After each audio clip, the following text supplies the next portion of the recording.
Patients. What was really going on? How did they get the impression that this was a bulletproof windshield that might make a clean small hole as opposed to a ragged hole with spider cracks that a typical windshield might evidence? Did they really see something else, such as additional pockmarking in various places? 100X was whisked away from Parkland Hospital to Love Field not long after 1 p.m. The Dallas police were not on the ball. They did not take possession of the limo. In fact, by the time the Dallas police registered interest in holding the limo, it was already secured on the Air Force C-130, ready to leave for DC. The Secret Service had again gotten the jump on everyone. Does this really come as a surprise? The limo and Queen Mary II sat on the tarmac inside the Air Force C-130 at Love Field until 3:30. That was about 2 hours. Just what do you suppose transpired during that time? There's a report from a crew member that the Secret Service went through the limo, supposedly looking for evidence.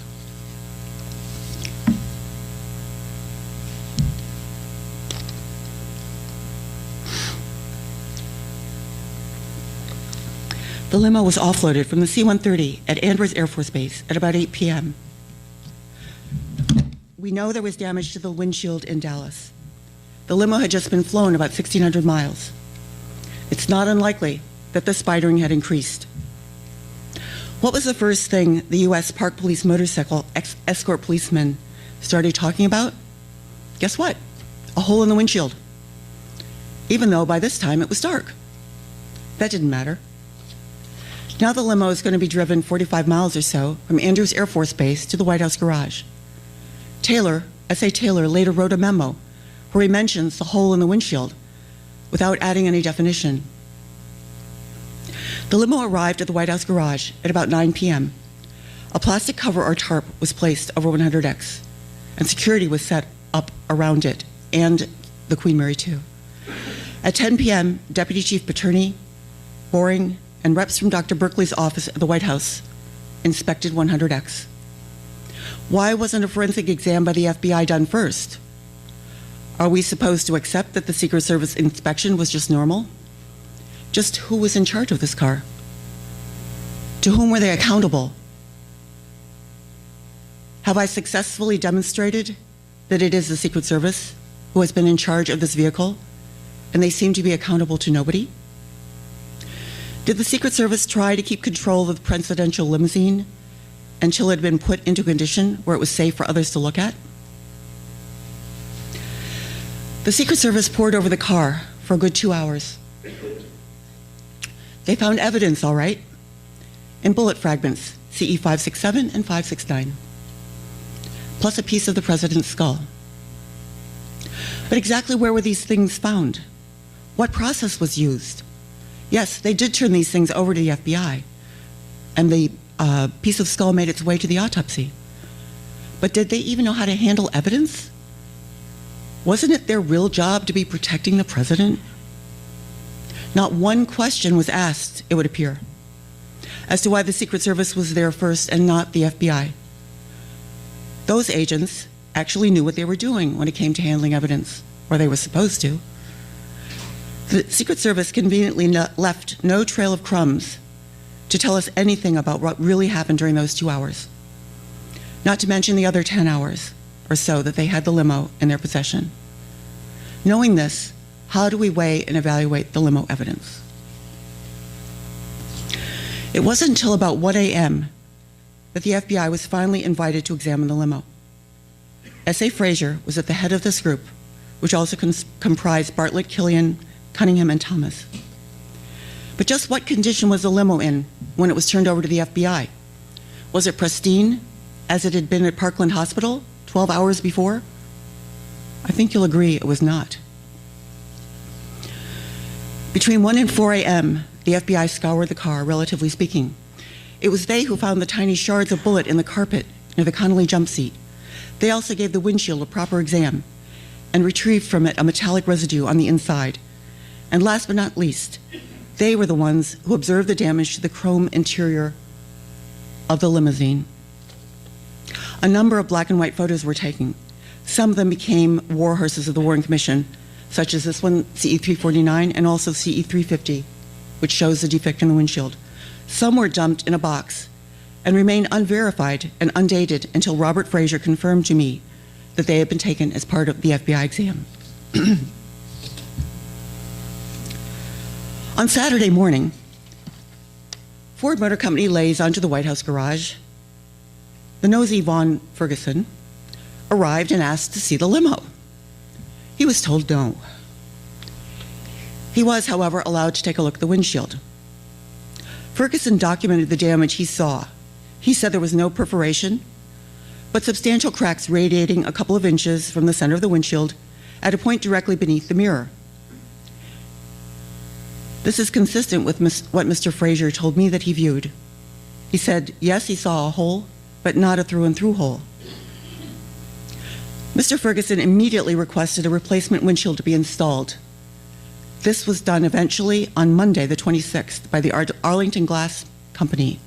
And when they did that, they pushed this windshield out with their feet, which is why when you look at if you're able to see photographs of the windshield in the National Archives, people say, how can they possibly be the right windshield? Well, it has the long striation cracks because the Arlington Glassmen pushed it out with their feet. But as the day wore on, the toll of the carnage to the limo the previous day had taken its toll. It began to smell really terrible. The Secret Service realized they needed to clean it out.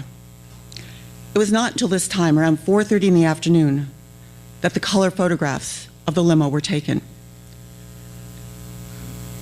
Subsequent to that, the remaining flower petals, torn pieces of paper, and other debris were removed from the limo and taken to the Washington field office, whatever that means.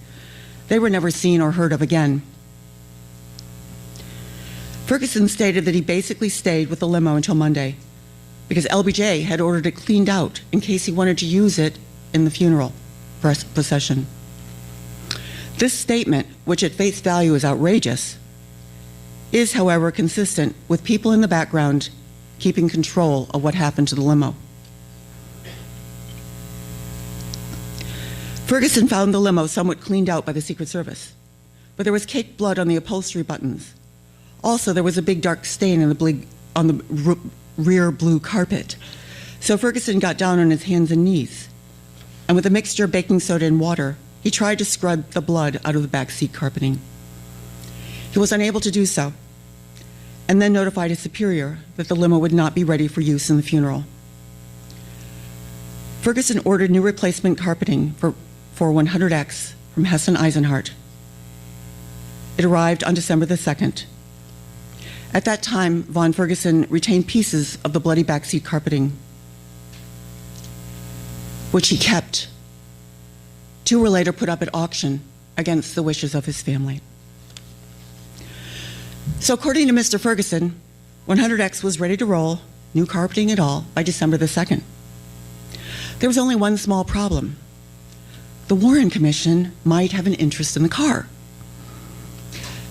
Someone might even have a brilliant idea that went something like this. Why don't we do a reenactment of the assassination in Dallas and use the limo?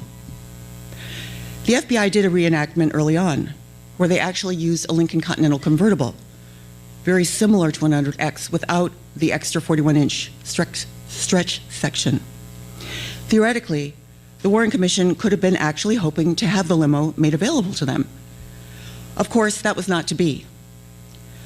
Let's find out why, and ask ourselves a really tough question. Did the midnight blue JFK limousine have to vanish because those who were conspirators knew that it was a primary crime scene, even more than Dealey Plaza? Had all the disinfo about false damage that had already been spewed out about it been done in order to get the public off the scent? Where did the idea come from to rebuild 100X in the first place? What is logical about rebuilding a car for a head of state in which another head of state had been killed? By pretending this was not the primary crime scene, but was just any old car, and implying that nothing tragic had happened in it, did not the government or some aspect of it managed to further deceive the people? Let us remember, based on the order given to Mr. Ferguson, that LBJ apparently had the car in his sights, or someone representing LBJ apparently had the car in his sights from the time of the assassination on. If he was savvy enough to order it cleaned up really quickly so he could ride in it on Monday. However, dealing with the problem of the primary crime scene in a long-term manner demanded some strategic thinking. What if this rush to build or rebuild a parade limousine may have been manufactured in the first place? By whom? There were bulletproof cars already in the White House garage. The Queen Mary II that followed the limo in Dallas was bulletproof. FBI Chief Hoover, another of LBJ's pretty close friends, lent the new president a bulletproof car for his use. In addition, there was also the smaller version of 100X called the Chic II, which was designed for Jackie. It resembled 100X in almost every aspect, except it did not have the 41-inch extended section in the middle. LBJ must have known of that car. Why didn't he request to ride in it during the funeral instead of 100X?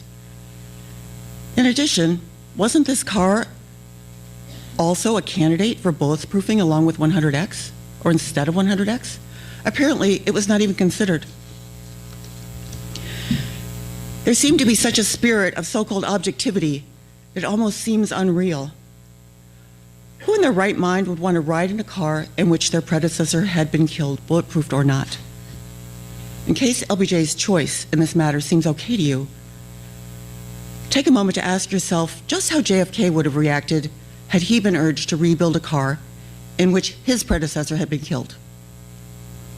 I put forth to you that this entire concept of rebuilding the JFK limousine was done to create disinfo in the mind of the public. I feel queasy in a similar way about the photo of LBJ with Jackie at the swearing in on Air Force One.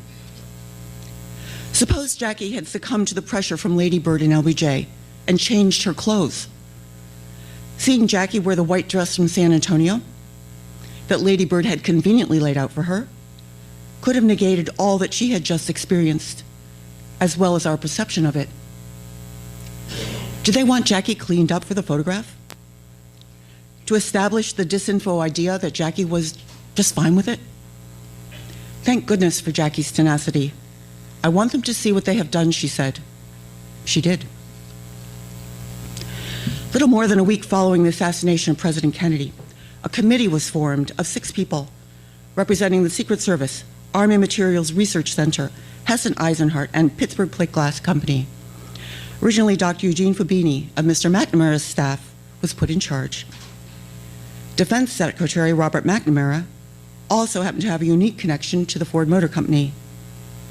Prior to being tapped by JFK, Mr. McNamara had been the first non-Ford president, or non-family president of the Ford Motor Company.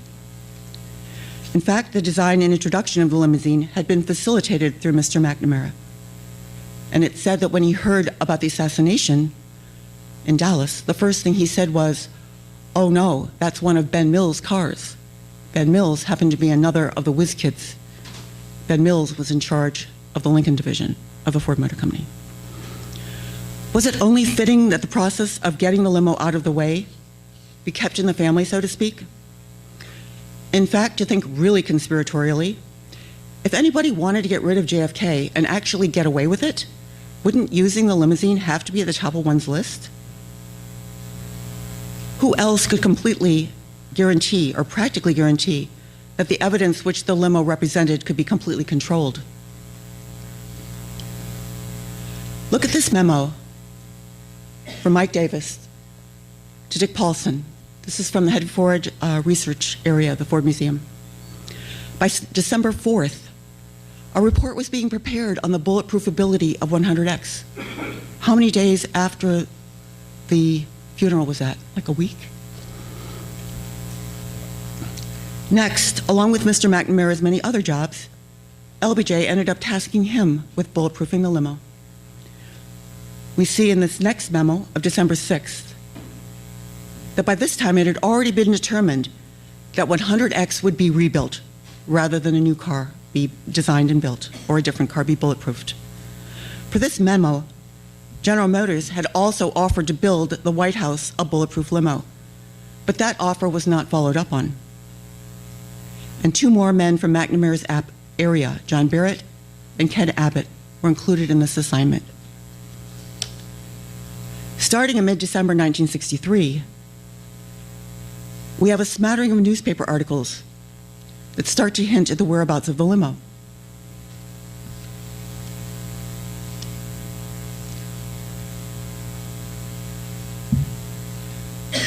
Where's Mr. Brown? Thank you. First, there's an article, UPI article in the Cincinnati Post, December 17th, saying the limo was in Dearborn Saturday night, December the 14th, and it was going to be at Hessen-Eisenhardt, which is like 700 miles away, this week. Or maybe it's like 400 miles between Dearborn and Cincinnati and 700 miles from DC. I apologize. There's another article from a Michigan paper saying on 12/17 that the car arrived on the 14th, or Saturday night, to the experimental garage in Dearborn, Michigan. This is where the car was built, and this is where maintenance was usually done on it when it was in Dearborn. So that kind of makes sense. This article also claims that a Secret Service agent was with the car. After checking and checking, I have not found any Secret Service agent who has stepped up to the plate and acknowledged accompanying 100X out of DC. So it's my thinking that the person they may have thought was a Secret Service agent was in fact Von Ferguson. Von Ferguson told his family that he drove the car to Dearborn and Hessen-Eisenhardt. So for the moment, all is well and good, one might think, or is it? In an article by Christie, granted written after the newspaper articles, also from the Henry Ford Museum research area, it says, on December the 12th, 100X reached Ohio under a disinfo smokescreen that reported the car stored in Dearborn, Michigan. How do we weigh and evaluate that information? If it's true, the newspaper articles represent the smokescreen, and the car could have gone directly to Hessen-Eisenhardt. Then we have another article from the Henry Ford Museum, again published later, which states that on December the 12th, 100X was delivered to Hessen-Eisenhardt. How are we supposed to know what happened to the limo? Is it any wonder there are so many theories about where the limo went? And as I'm sure virtually all of you know many more theories about where the limo went and when than I'm talking about right now. This is just a handful of them. Is it any wonder there are so many different theories about where the limo went? Not to mention where? Was something to be gained by throwing the public off the scent? How about this? That we would spend so much time running around in circles that we might forget the primary crime scene had just vanished in broad daylight? Mr. Ferguson told his wife that he drove 100X to Dearborn and Hessen-Eisenhardt in December. Mr. Ferguson's own memo, yes, the same one the government was trying to keep suppressed when it sent to me by mistake, was written on December the 18th. That date, as you can see, is only in my original copy that they sent me by mistake. By the time a colleague, Anthony Marsh, I'm not sure if he's here, wrote to the archives and said, I want a copy of this. Pamela Brown has one. And they said, oh no, it's suppressed. And he said, no, it isn't. So they conveniently released it in this format without the date. So if you go to the archives and you order this document, you're going to get the document without the date. Why would they do that? Were they in such a rush? Was it a sloppy copy job? Or is the date of significance? I'd like to suggest to you that, yes, the date is significant. And in terms of where the limo went and when, I believe that it's significant, even though Mr. Ferguson does not talk about driving the limo either place in this memo. I believe the date is significant because all of these things happened before the 20th of December, And if we know our basic facts of the Warren Commission report, or the Warren Commission did not officially release the limousine until the 20th of December. So whatever happened to the limousine, the Vanishing Act, it all took place before, to my thinking, before December the 20th. Did anyone in the Warren Commission ever question that? Did they ever say, oh gee, when did it leave? Where did it go? No. Even the HSCA, they had a couple of memos to their credit where they said, they talked about it in another line.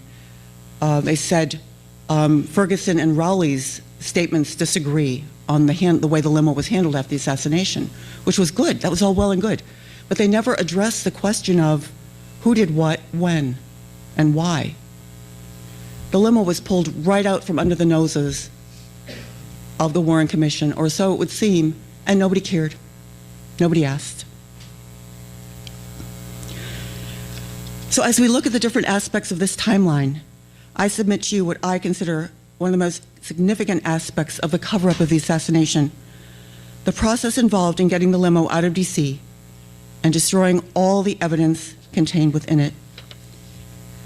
The midnight blue of JFK's limousine became the black rebuilt limousine for LBJ. The primary crime scene had thus vanished forever. It was called the D2, the quick fix. It was that indeed.